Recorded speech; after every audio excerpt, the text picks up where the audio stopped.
The day Liam died, the world didn't just stop, it shattered into a million silent pieces. One moment, he was on his way home to me, the next, he was a memory. The police said it was quick. A rainy night, a slick road, another car that veered into his lane. They handed me his belongings in a sterile plastic bag. Keys, wallet, and his phone. His phone, the small, cold rectangle that held the last seconds of his life. For days, I couldn't bring myself to turn it on. It felt like a violation, like reading a diary he never intended for me to see. But the silence in our apartment was deafening, and I craved any piece of him I could find. With trembling hands, I plugged it in. The screen lit up, a picture of us on the beach, his arm wrapped around me, both of us beaming. A sob escaped my throat. I scrolled through his photos, his call logs, anything to feel close to him again. Then I saw it. The messaging app was still open. And there, in the input field, was a draft.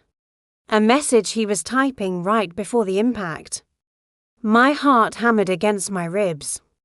This was it. His last thought. Maybe a sweet, almost home, my love, or an I can't wait to see you. My finger hovered over the screen. I took a deep breath and opened it. The words swam into focus, but they weren't for me. The recipient was a name I didn't recognize, Chloe. And the message, it wasn't what I expected. It wasn't about love, or us, or our future. It was just 3 words. 3 words that made no sense. He knows. I'm sorry. He knows. Who knows what?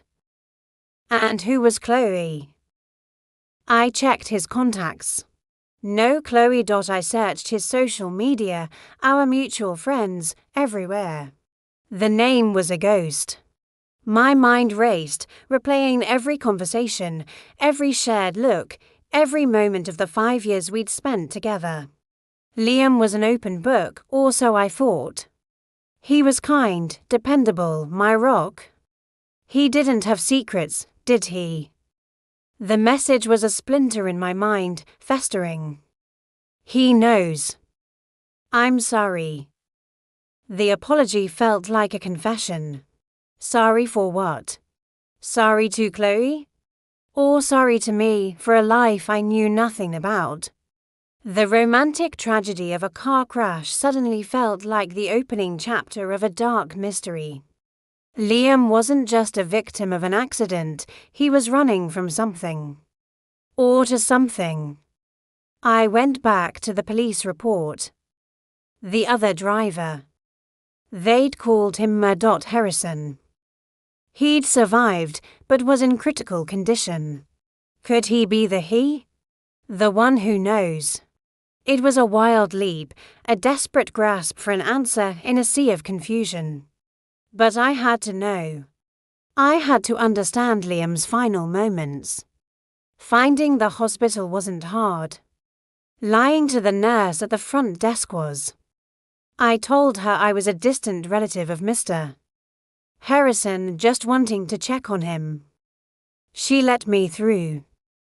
His room was at the end of a long, sterile hallway. He was hooked up to machines, his face bruised and swollen.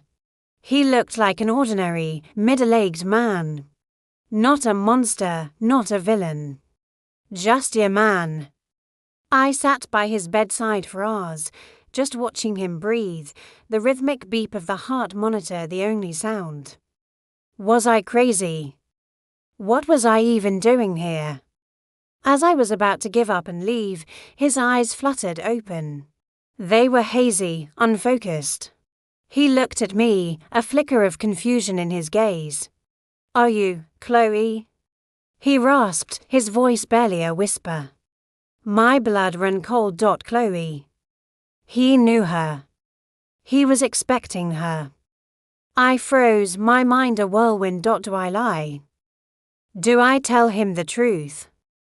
Before I could decide, I simply nodded.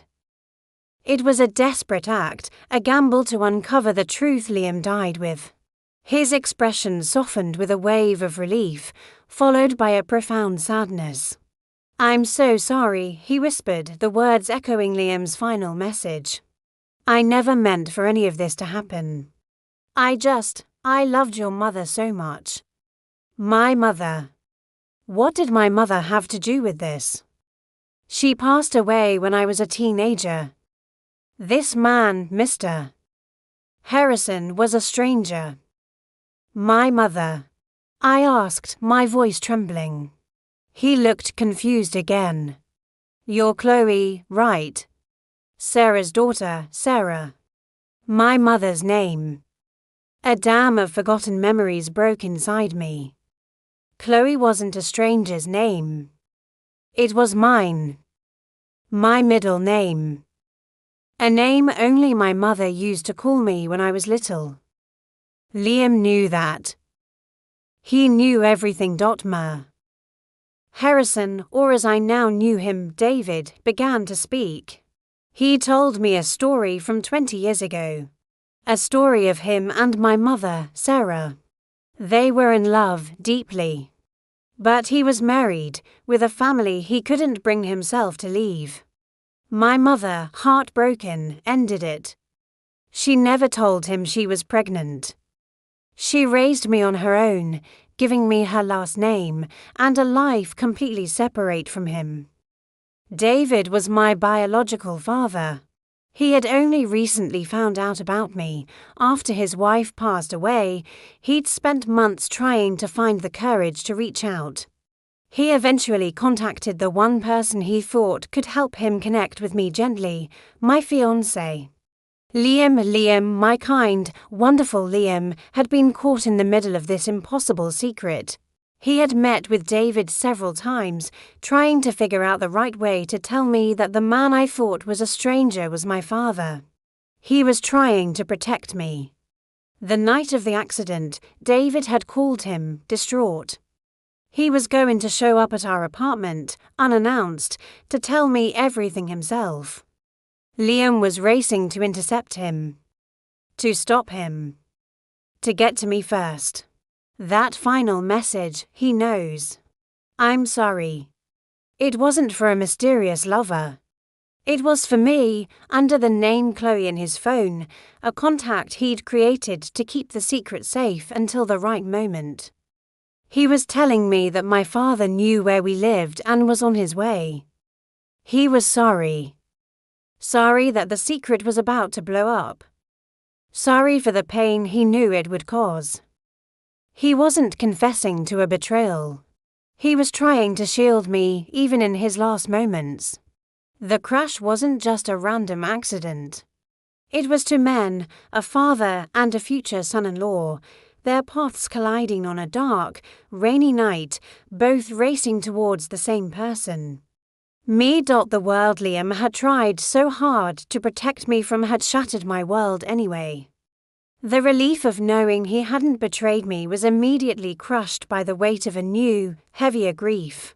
The grief for the father I never knew, and for the incredible man who died trying to hold my world together. The draft wasn't a betrayal, it was his final act of love, a love that was more complex, more profound, and more tragic than I could have ever imagined.